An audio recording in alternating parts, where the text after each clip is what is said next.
A commercial cargo spacecraft safely arrives at the space station. Space station crew members conduct a spacewalk, and an update on plans to launch our Artemis 1 mission.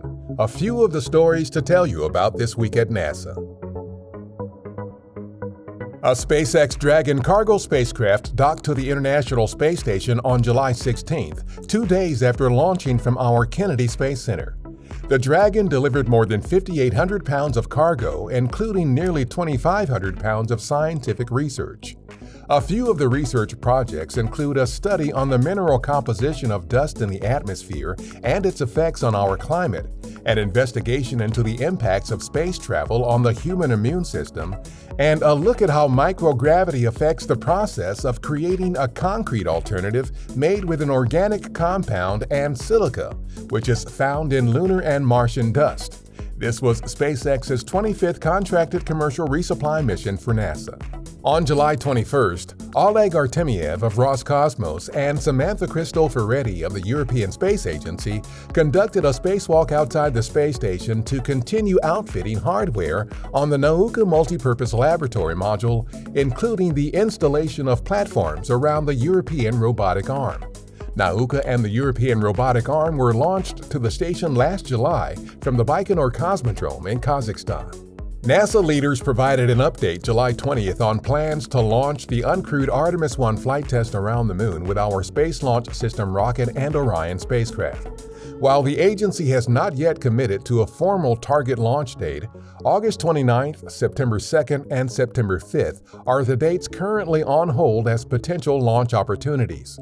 These dates help engineers manage the schedule and build mission timelines while work to prepare the rocket, spacecraft, and ground systems for the flight continues. For updates, follow along on NASA's Artemis blog at blogs.nasa.gov/Artemis. NASA has asked teams working to deliver our water-hunting Viper rover to the Moon to retarget delivery from November 2023 to November 2024. The decision to pursue a 2024 delivery date stems from the agency's request to Astrobotic for additional ground testing of the company's Griffin lunar lander, which will deliver Viper to the Moon's south pole through our Commercial Lunar Payload Services or CLPS initiative. The additional tests are aimed at reducing the overall risk involved with delivering the rover to the Moon. Viper's mission will provide insight into the origin and distribution of water on the Moon and help determine how lunar resources could be harvested for future human space exploration.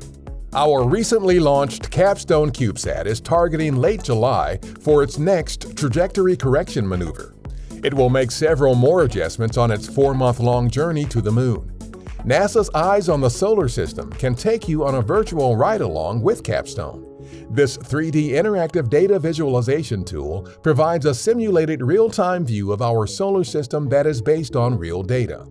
The positions of the planets, moons, and various spacecraft, including Capstone, are all shown where they are right now. It is one of several interactive web apps you can check out at eyes.nasa.gov.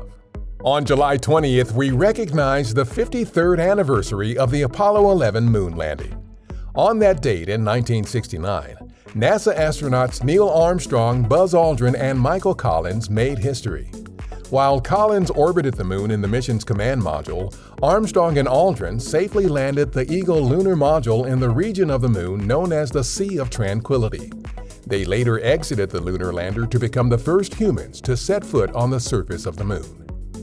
That's what's up this week at NASA. For more on these and other stories, follow us on the web at nasa.gov/Tuan.